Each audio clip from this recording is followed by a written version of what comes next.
नमस्कार, स्वागत है आपका टेक्निया टीवी पर। मैं हूं प्रज्ञांश तिवारी और आप देख रहे हैं आज की टॉप 10। देश दुनिया राजनीति से लेकर खेल और मनोरंजन जगत तक आज क्या है खास, आइए सबसे पहले एक नजर डालते हैं आज की टॉप हेडलाइंस पर। तमिलनाडु की पटाखा फैक्ट्री में बड़ा और दर्दनाक धमाका, 23 लोगों ने गंवाई जान। भारत दौरे पर दक्षिण कोरिया के राष्ट्रपति पीएम मोदी के साथ व्यापार और तकनीक पर होगी अहम रणनीतिक चर्चा। महिला आरक्षण पर सियासी घमासान तेज, बिहार से लेकर भोपाल तक बीजेपी का हल्ला बोल। नेशनल हेराल्ड और राहुल गांधी की नागरिकता समेत कई हाई प्रोफाइल मामले में आज कोर्ट में होगी अहम सुनवाई। और मिशन बंगाल पर बीजेपी दिग्गज नेताओं पर ताबड़तोड़ रोड शो और चुनावी रैलियां। तो ये थी आज की हेडलाइंस और अब खबरें विस्तार से। तमिलनाडु के विरुधुनगर में एक पटाखा फैक्ट्री में भीषण विस्फोट हुआ है। इस हादसे में 23 लोगों की मौत हो गई है, जिनमें 16 महिलाएं शामिल है। रेस्क्यू ऑपरेशन के दौरान दूसरा धमाका भी हुआ, जिससे हालत और बिगड़ गए। बचाव कार्य में जुटे 13 लोग घायल हो गए हैं और कई की हालत गंभीर बताई जा रही है। दक्षिण कोरिया के राष्ट्रपति ली जे म्यूंग 3 दिन के भारत दौरे पर हैं। आज अपने दौरे के दूसरे दिन वे प्रधानमंत्री नरेंद्र मोदी से मुलाकात करेंगे। इस बैठक में व्यापार, तकनीक और रणनीतिक साझेदारी पर चर्चा होने की संभावना है। दोनों देशों के रिश्तों को और मजबूत करने पर भी विशेष जोर रहेगा। बिहार में बीजेपी विपक्ष के खिलाफ आक्रोश मार्च निकालने जा रही है। पार्टी का आरोप है कि लोकसभा में महिला आरक्षण संशोधन बिल पास नहीं होने दिया गया। भोपाल में भी महिला आरक्षण के समर्थन में बीजेपी की बड़ी रैली आयोजित की जा रही है। इस मुद्दे को लेकर राजनीतिक माहौल गरमाया हुआ है और बयानबाजी तेज हो गई है।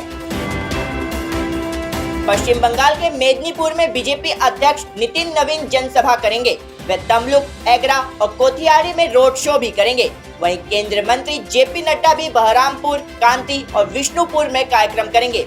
इन रैलियों को आगामी चुनावों के लिहाज से बेहद अहम माना जा रहा है।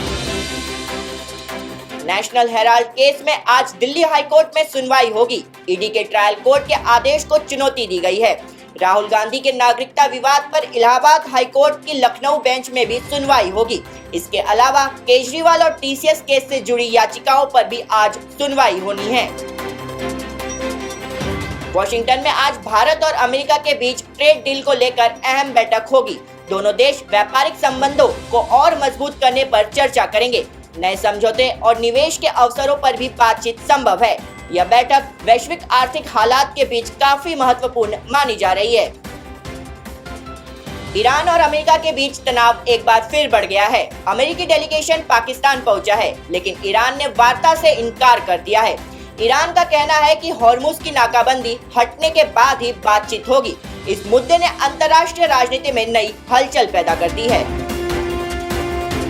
फिल्म धुरंधर 2 ने बॉक्स ऑफिस पर नया रिकॉर्ड बना दिया है। इसने पुष्पा 2 को पीछे छोड़ते हुए तीसरी सबसे ज्यादा कमाई करने वाली भारतीय फिल्म का स्थान हासिल किया है।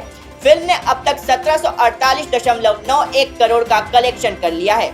अब इससे आगे सिर्फ दंगल और बाहुबली 2 ही है। आईपीएल के 19वें सीजन का 30वां मैच आज खेला जाएगा। गुजरात टाइटंस और मुंबई इंडियंस आमने सामने होंगी। यह मुकाबला अहमदाबाद के नरेंद्र मोदी स्टेडियम में शाम 7:30 बजे शुरू होगा। टॉस शाम 7 बजे होगा और दोनों टीमों के बीच कड़ी टक्कर की उम्मीद है।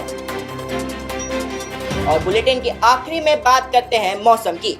महाराष्ट्र के अकोला और वर्धा में तापमान 45 डिग्री सेल्सियस तक पहुंच गया है। मध्य प्रदेश और छत्तीसगढ़ में लू का अलर्ट जारी किया गया है।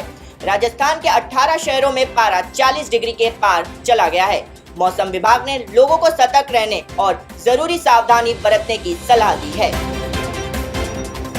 तो ये थी आज की टॉप 10 खबरें। इस बुलेटिन में फिलहाल इतना ही, लेकिन टेक्निया टीवी पर खबरों का सिलसिला कभी नहीं थमता। देश और दुनिया की हर सटीक जानकारी के लिए देखते रहिए टेक्निया टीवी। मुझे दीजिए इजाजत, नमस्कार।